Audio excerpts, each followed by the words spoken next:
Hello everybody, welcome back or welcome to my channel. Today we are reading a Bakugou X Listener Christmas by actually a Hawk Simp. I'm recording this on Christmas Eve before I eat dinner, so fingers crossed I can record these 3 more videos before everyone gets here.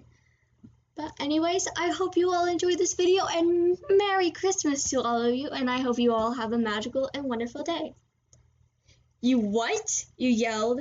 Bakugou looked at you with a raised eyebrow and a look in his eyes telling you he really didn't care what you thought. I've never been to see the Christmas lights, he repeated. You stared at him with shock. He tissed at the look on your face and rolled his eyes. It's not a big deal. Stop looking at me like that. Not a big deal? Bakugou. The Christmas lights are one of the most important parts of Christmas traditions. You have to go at least once, you responded to him. He glared at you. Don't you think you're being a little overdramatic? It's obviously not that important if I never been to see them, he responded. There was a slight growl in his voice, making it obvious he was on the defense about the whole situation. We're going tonight, you told him. You stood from the spot on his bed you were sitting in, completely disregarding the textbooks you were studying with, and began gathering your coat and scarf. He only stared at you like he didn't hear you, confused as to why you were getting ready to leave. Let's go, Boom Boom Boy, you told him. He growled at the nickname, but slowly got up off the bed to get ready as well. You smiled, a satisfied feeling warming your chest. You thought there would be more protest from him, but he didn't give you any. Instead, he quietly put his shoes on and lazily tossed his coat on, along with a beanie and fingerless gloves.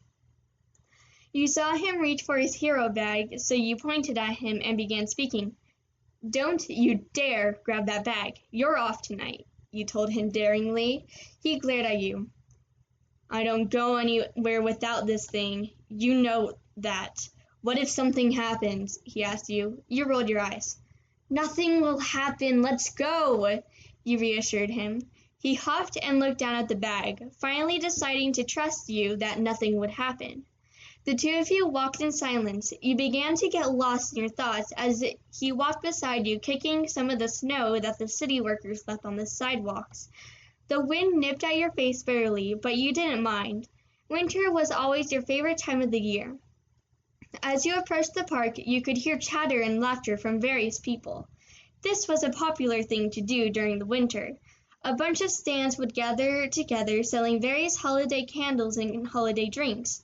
There was even a carriage with horses that would take you around the park to look at lights.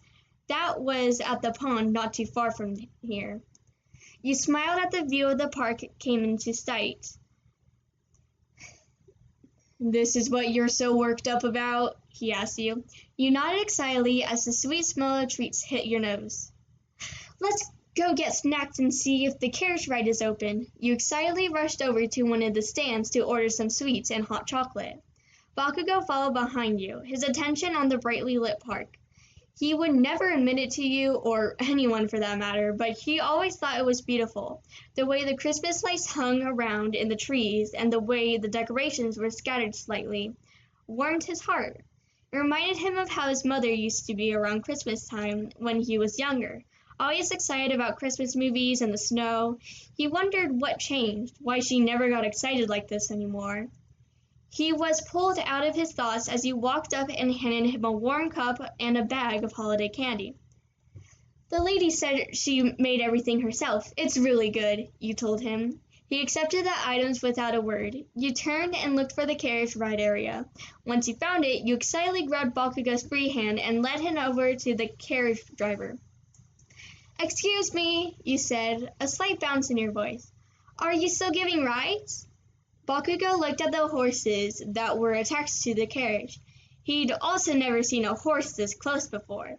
He'd seen them, sure, but not close enough to pet one. There was a pure white one with brown eyes, and the other was white one with black spots scattering its body. It had green eyes. The one with the white nudged Bakugou with his head and huffed. The horse sniffed Bakugou's hair and huffed again, slightly shaking its head. Bakugou smiled slightly at it. Of course, just around the park and pond, right? He asked. You nodded happily and began digging to get the money to pay him. Bakugou was quicker than you, though. He pulled out his wallet and handed the man some money, giving him a little extra as a tip. Oh, thank you, Bakugou, you told him. He patiently waited for you to get in the carriage before climbing into it himself. The two of you got comfortable under a soft blanket that was provided in the carriage, as the man in the front began to ride. You watched as the lights of the park faded and the new lights appeared. You were so lost in the lights that you didn't notice Bakugou's sudden change in attitude. He was softer now. Maybe it was something about the lights that sparkled and made your eyes shine. Or maybe it was the winter that calmed his anger towards the world. Or maybe it was the way you looked so happy in the moment. To just be looking at the stupid Christmas lights that made him feel calm. He found himself staring at you rather than the lights. In the moment, he truly admired the way the lights lit your face. He finally understood why everyone was so obsessed with the idea of finding that special someone. You looked over at him, suddenly feeling his eyes boring into you. You smiled slightly, causing him to tisk and look at the lights. You noticed the light redness to his cheeks, which made you giggle slightly. You're blushing, you said, as you poked his cheek. He swatted your hand away with a low growl. Am not, it's just cold, he responded. You rolled your eyes and turned your attention back to the lights. He sipped his now warm hot chocolate and watched the lights. You gasped and gripped his lower thigh right above his knee tightly. His eyes widened at the pressure as he stared at your hand. Look! He turned his gaze to whatever you were looking at. The pond. The area around it was dressed with even more lights and decorations. He watched them pass you by. They were pretty, he thought. He would never admit that to you, though. The relentless teasing wasn't something he particularly wanted to deal with. He soon realized that your hand was still on his thigh, resting a lot more gently than before. Surprisingly, he didn't mind the touch. He acted like he didn't notice as he turned his attention away, a little confused about how your touch comforted him. Soon the ride came to an end. The carriage dropped you off at the spot it picked you up in, allowing the two of you to gather your things and get off. You sat at a bench and watched the colors change on the lights. Bakugou sat beside you and watched the colors dance on your face for the second time that night. It really is beautiful, you whispered. He smiled softly, hardly noticeable by anyone who looked at him. Yeah, you whispered. You looked at him, meeting his gaze. A small blush appeared on your face as you realized what he was telling you. We should go back. Everyone will wonder where we are, you told him. Oh. We should go back. Everyone will wonder where we are, you told him. He hesitated but nodded in agreement. The walk back to the dorms didn't take long. In fact, it felt like it was a shorter walk to the dorms than to the park. Bakugou walked you to your room, saying he needed to get something from Mina anyways. Truth be told, he didn't want to say goodbye yet. Once you were at your door, you turned on your heel to face him. We should go again with everyone next Friday. They're opening an ice skating area in the other park, you told him. He tissed. As if I'd ever be caught ice skating, he mumbled. You only rolled your eyes and laughed. I'll see you later, Katsuki, you told him. You leaned in and kissed his cheek quickly before turning and entering your room, closing the door. Quickly before he could respond, you pressed her back against the door and sighed heavily.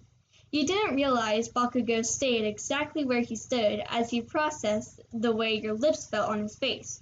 He turned bright red at the thought. He shook it off and straightened himself out before walking away and going to his own room. I hope you all enjoyed, and Merry Christmas! Have a wonderful, happy holiday.